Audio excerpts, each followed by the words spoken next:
Bismillahirrahmanirrahim. Assalamualaikum warahmatullahi wabarakatuh. Alhamdulillahilladzi farada alaina siyama syahri Ramadan wa fassala lana ahkamahu bil bayan. Wassalatu wassalamu ala habibil mustafa sahibi syafa'atil uzama wa ala alihi wa sahabatihi wa man tabi'ahum bi ihsanin ilal yaumin musaffa. Subhanaka la ilma lana illa ma 'allamtana innaka antal alimul hakim. Rabbi shrah li sadri wa yassir li amri wahlul 'uqdatam min lisani yafqahu qawli. Sidang jamaah salat Isya beserta salat sunnah tarawih ya insyaallah dimuliakan dan dirahmati oleh Allah Subhanahu wa taala. Satu kenikmatan Allah berikan kepada kita dipertemukan di malam yang ke-23 bulan suci Ramadan. Di penghujung Ramadan Allah berikan kesempatan kenikmatan kepada kita yang tidak semua orang bisa merasakan nikmat seperti ini. Salah satu contoh yang sempat viral beberapa waktu yang lalu, seorang muballigh senior, akademisi senior dipanggil oleh Allah ketika menyampaikan tausiah duhur. Makanya saya juga Pak, kalau naik di atas mimbar gemetaran juga, jangan sampai di ceramah terakhir. Yang kedua, ada seorang ustadz juga Pak meninggal setelah menyampaikan ceramah subuh di Antang. Beliau didapat meninggal di atas kendaraannya. Husnul Khatimah Pak, insyaallah. Bagus Pak Haji ya. Inilah satu kenikmatan yang saya katakan tidak semua orang diberikan fasilitas nikmat seperti kita. Maka beruntunglah ketika detik-detik terakhir Ramadan kita mampu mengisi dengan sebaik-baik mungkin. Sebab tidak ada jaminan hadirin apakah kita mampu mengakhiri Ramadan tahun ini, atau yang kedua apakah kita dipertemukan Ramadan tahun depan. Itu yang semua menjadi tanya besar. Dan kalau kita berbicara tentang hadis Rasulullah, innamal a'malu bil khawatim, segala sesuatu itu yang dinilai amal itu adalah di terakhirnya. Makanya terakhir Ramadan ini perjuangan sesungguhnya. 10 awal, 10 kedua Ramadan telah kita lewati. Sekarang kita berada di titik perjuangan yang tertinggi di puncak Ramadan. Harapan kita mudah-mudahan kita mampu meraih keutamaan. Kalau Rasulullah dalam sejarah hidup beliau, setiap terakhir Ramadan beliau mengencangkan ikat pinggangnya, menjauhkan lambungnya dari tempat tidur, kemudian rajin bersedekah dan berinfak di jalan Allah di terakhir Ramadan. Maka sampai Aisyah mengatakan Rasul orang dermawan, tapi lebih dermawan lagi di penghujung di bulan Ramadan. Cuma kita sekarang umatnya kalau terakhir Ramadan bukan rajin bersedekah, rajin belanja. Coba lihat Pak di mall sekarang luar biasa.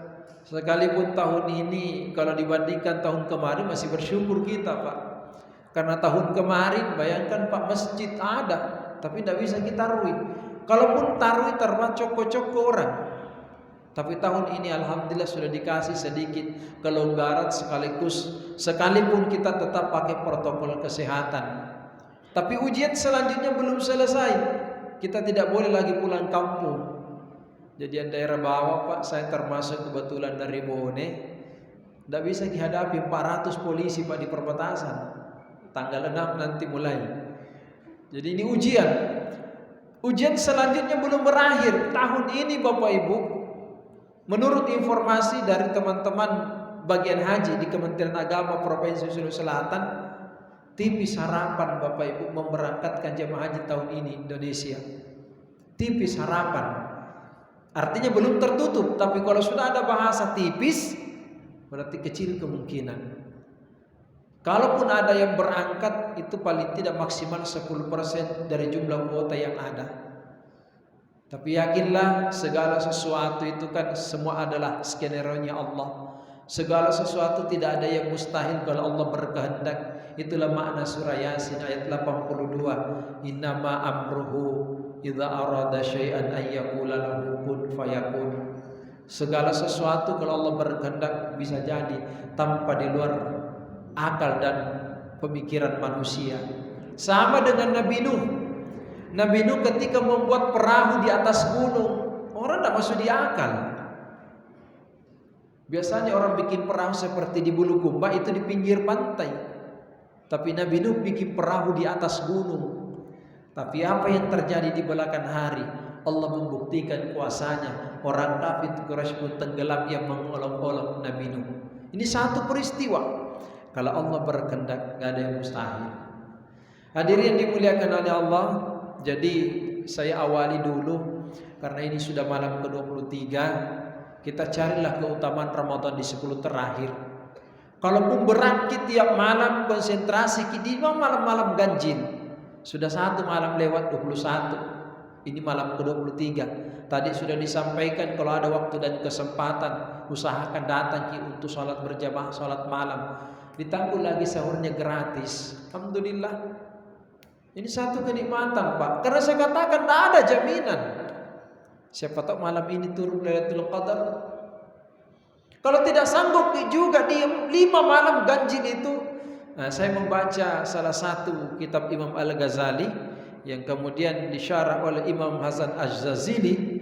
Beliau katakan, kalau Ramadan itu dimulai hari Selasa, tahun ini Pak kita mulai hari Selasa, tanggal 13 April yang lalu. Beliau katakan cari keutamaan malam Lailatul Qadar itu malam ke-27.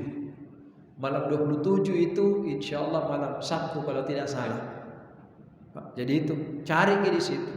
Kalaupun tidak bisa di malam ke-27, tindar maki. Karena tidak ada berjalan itu. Jadi ini satu tantangan kepada kita. Mumpung Allah kasih kesempatan, Allah kasih nikmat kesehatan, mari kita gunakan dengan sebaik-baiknya.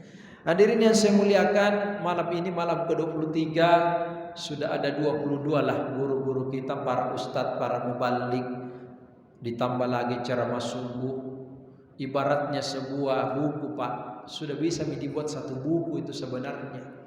Sekalipun mungkin ada yang berulang, tapi saya berharap itu mempermantap. Jadi kehadiran saya malam hari ini di tempat ini, kalau ada yang baru, insya Allah tambahan ilmu bagi kita semua.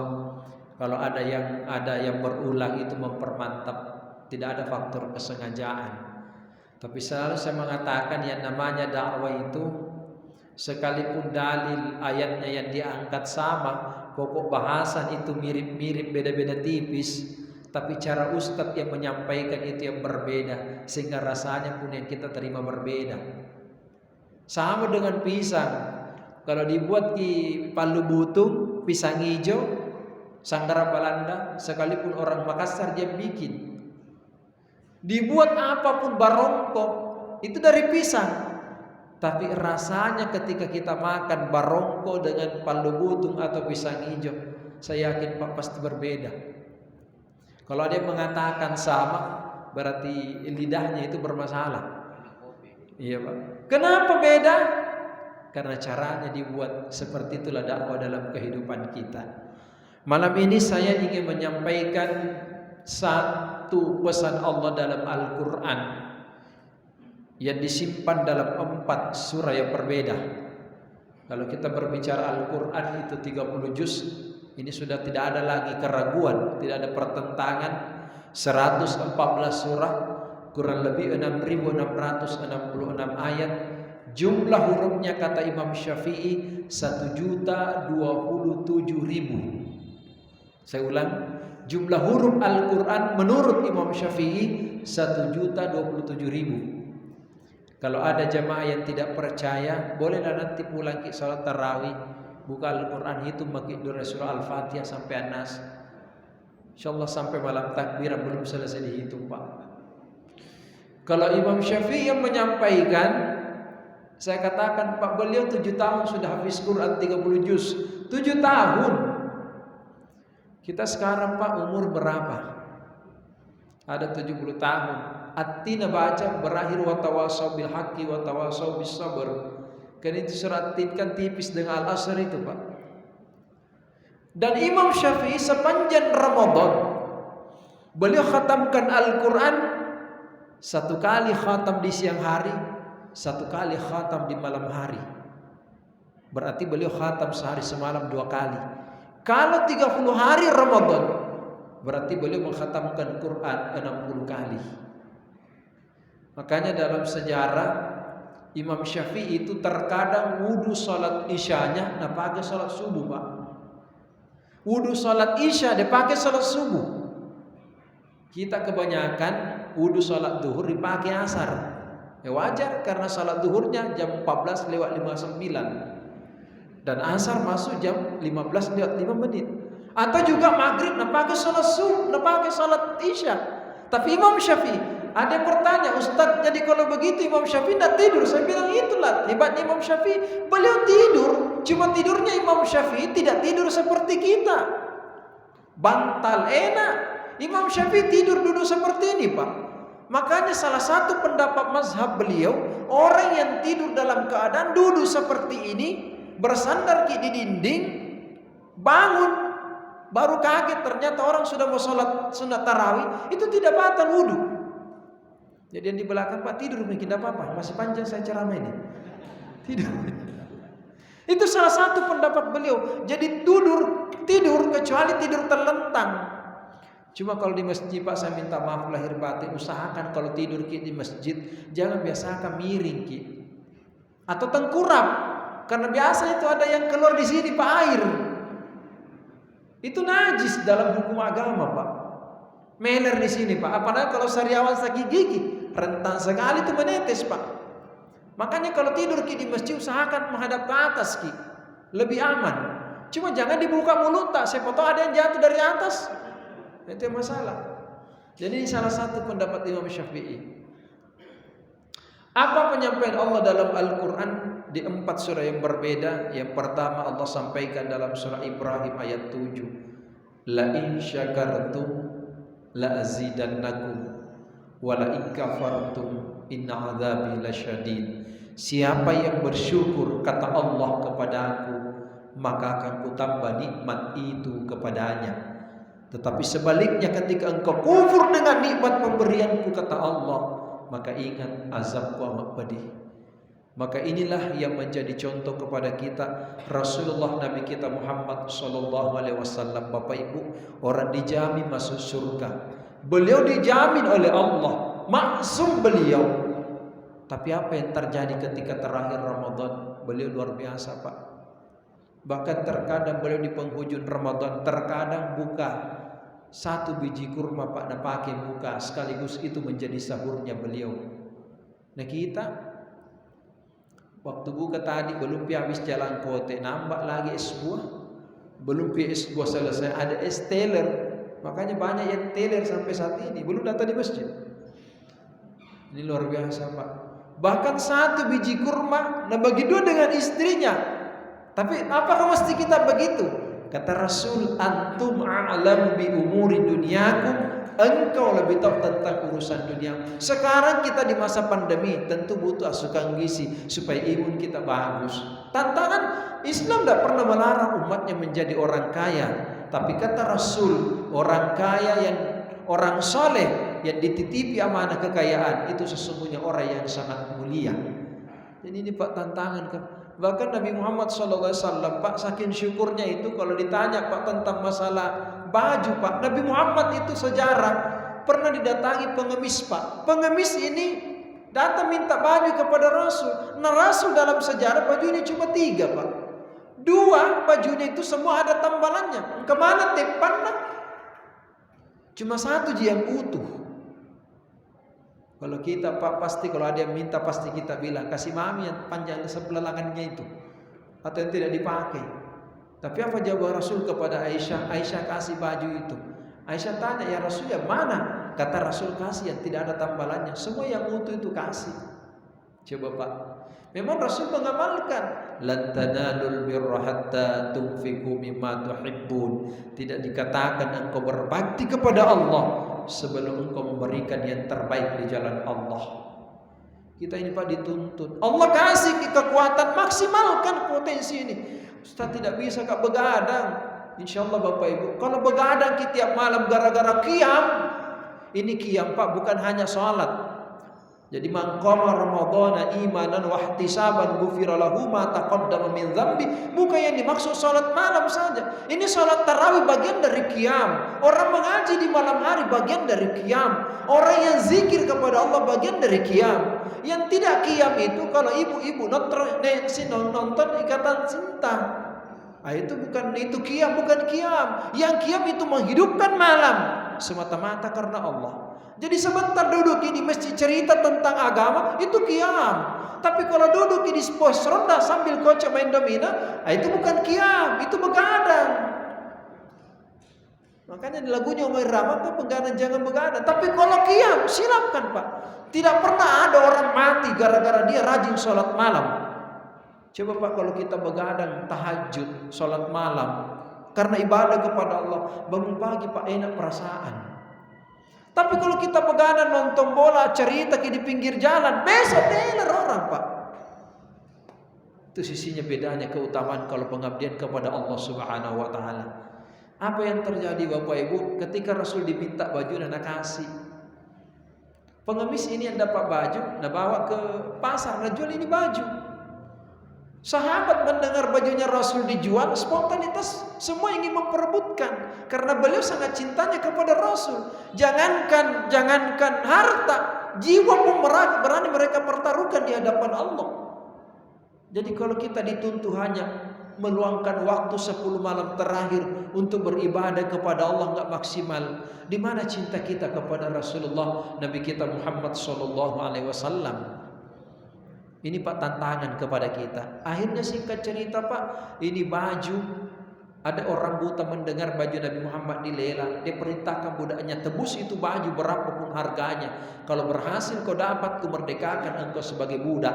Singkat cerita alhasil baju ini didapat orang buta, kemudian memerdekakan budaknya karena menangis mengingat betapa cintanya kepada Rasul, tidak pernah bertatap muka. Atas kuasa Allah Pak, mata yang dulu buta gara-gara baju tadi tebus nusapkan di mukanya bisa melihat kuasanya Allah. Dan baju setelah dapat dia kembalikan kepada Rasul dalam keadaan sujud syukur kepada Allah. Kata Rasul kepada Aisyah, lihat kau Aisyah, yang kemarin kau berat untuk melepas, Allah kembalikan kembali. Tapi dengan catatan baju ini kembali sudah membahagiakan 3 orang. Yang pertama pengemis bisa mendapatkan baju, yang kedua budak bisa merdeka, yang ketiga orang buta bisa melihat. Dan sekarang baju itu kembali kepada kita, tidak ada yang kurang. Jadi sebentar pulang salat tarawih Pak, ada minta kunci motor tak kasih Ki. Kembali Ustaz, tanya kalau sudah dikasih, tanya Miki Polsera Puccini, bermasalah gitu. Ini satu tantangan, sesuatu yang di jalan Allah, hakul yakin Allah pasti akan gantikan yang lebih bagus. Bal yasdad sampai 3 kali Rasul mengucapkan akan bertambah dan bertambah. Ini yang pertama janji Allah, syukuri Pak, Allah kasih ki umur, syukuri nikmat pemberian umur ini. Karena umur kan kita tidak ada yang tahu. Allah kasih ki nikmat kesehatan, jadikan kesehatan bermanfaat di jalan Allah. Allah kasih ki harta. Saya katakan Pak, masa tiap malam kita datang di masjid, kotak amal lancar sekali jalannya. Minimal berapa saja masuk Pak. Karena kalau kita memasukkan kotak amal di celengan di kotak amal, itu bukan untuk panitia amalan Ramadan, bukan untuk pengurus masjid, tapi kembali untuk diri kita. Ingat Bapak Ibu, harta itu hakikatnya 3 Ji. Yang kita makan sampai menjadi kotoran, itu jelas milik tak cuma di dunia. Bapak Ibu tadi buka puasa, alhamdulillah, masuk ke pencernaan, besok pagi Pak masuki di kamar mandi. Tidak pernah ada orang makan jalan kote, keluar kembali jalan kote utuh bulat-bulat. Tidak mungkin Pak, di proses pencernaan. Cuma itu harta di dunia yang kita miliki. Yang kedua, yang kita pakai sampai menjadi hancur, luluh dan lusuh, yang tidak bisa lagi difungsikan menjadi sampah dan rongsokan. Itu jelas milik tak cuma di dunia, tapi yang sekarang kita masih pakai, apalagi baju baru tak untuk persiapan Idul Fitri. Yang mikir ragu Pak, pakai mungkin pergi sholat tarawih, karena belum tentu dipakai sholat Id. Kalau ada yang bisa mengatakan, alhamdulillah saya pakai nanti sholat Id, orang sombong itu Pak. Tidak ada yang bisa menjamin dirinya bisa memakai sholat Id. Ada lagi yang bilang, tidak enak tuh perasaan Ustaz kalau dipakai sholat tarawih nanti lihat pengurus masjid dia bilang, itu tonji bajunya pakai tarawih malam ke-23. Kalau ada pengurus masjid tanya ke pengurus masjid yang tidak ada urusan, apa tidak ada kerjaan yang lain itu mau diurusi? Jadi bagus itu pakai memang mikir Pak. Saya jujur ada baju baru dia bilang, ku pakai pergi tarawih, pulang baru dicuci. Minimal saya ingin merasakan keberkahannya dipakai menghadap kepada Allah. Syukur ki bisa membeli baju baru.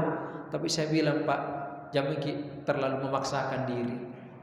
Kalau ada THR tak, ya sisipkanlah yang sebagian-sebagian. Jangan dikasih habis semua. Karena biasanya itu anak-anak kecil yang begitu Pak. Biasanya itu kalau anak kecil di Ramadan, 10 pertama Ramadan, satu di pertanyaannya, dia bilang puasa ki. Itu. Masuk 2 fase ke Ramadan, kedua Ramadan 10 hari kedua, apa pertanyaannya? Bukan lagi puasa ki. Berapa mikal lata? Tapi kalau masuk di terakhir Ramadan, bukan lagi puasa nak tanya. Dia bilang ada baju baru. Jadi kalau ada di sini orang tua sangi baju baru jadi cerita, itu anak-anak itu. Ya mikir-mikir baju baru, insya Allah tidak lari gitu Pak. Memang bagus kalau pakai baju baru datang ke masjid. Tapi intinya makanya kan ada lagunya. Kalau tidak ada baju baru, insya Allah masih ada tahun kemarin. Insya Allah. Kan kemarin yang dipakai siara kan tidak dipakai siara Pak. Untung kemarin kan tidak ada kita siara. Alhamdulillah kemarin seke semua orang. Tidak bisa kita datang di rumahnya. Nah tutup pintunya. Hadirin yang dimuliakan oleh Allah, inilah satu makna. Syukuri nikmat pemberian Allah sekecil apapun, Allah akan tambah nikmat itu kepadanya. Yang kedua, Allah sampaikan dalam bahasa Al-Quran surah Al-Baqarah 152, fadhkuruni azkurkum washkuruli wala takfurun. Ini kembali mengingatkan, ingatlah kepada aku kata Allah, maka aku pun akan ingat kepadamu. Dalam puncak kesulitan, dalam puncak kenikmatan kita ingat kepada Allah. Ingat Bapak Ibu, ketika di puncak kenikmatan kita ingat Allah, di saat kesulitan Allah akan ingat kepada kita. Makanya kan ada hadis qudsi, siapa yang datang kepada aku dengan berjalan, maka aku datang kepadanya dalam keadaan berlari. Itu luar biasa Pak. Jadi jangan patah semangat ibu-ibu yang di atas, Ustaz ini tinggal 7 hari mami kalau mau lebaran, nanti akhirnya suamiku belum keluar. Kenapa bisa? Suamiku tidak kerja. Cocok nih. Masa nanti tidak kerja? Jangan patah semangat. Orang hidup di dunia bukan persoalan THR dan gaji. Karena ada orang tidak ada gajinya dan tidak ada THR-nya, tapi masih bisa hidup. Kenapa hidup ini rezeki Allah yang ngatur? Wa ma min dabbatin fil ardi illa 'alallahi rizquha. Kesempurnaan ibadah Ramadan Ibu yang di atas bukan persoalan kue mentega. Ibadah kesempurnaan Ramadan bukan karena mukena baru. Kesempurnaan ibadah Ramadan bukan baju baru dan sarung baru. Kesempurnaan Ramadan ketika kita mampu menutup puasa kita dengan sebaik-baiknya, kita mampu melaksanakan qiyamul lail, termasuk amalan sunnah yang lain, kita sempurnakan dengan membayar zakatul fitri, diberikan kemampuan oleh Allah.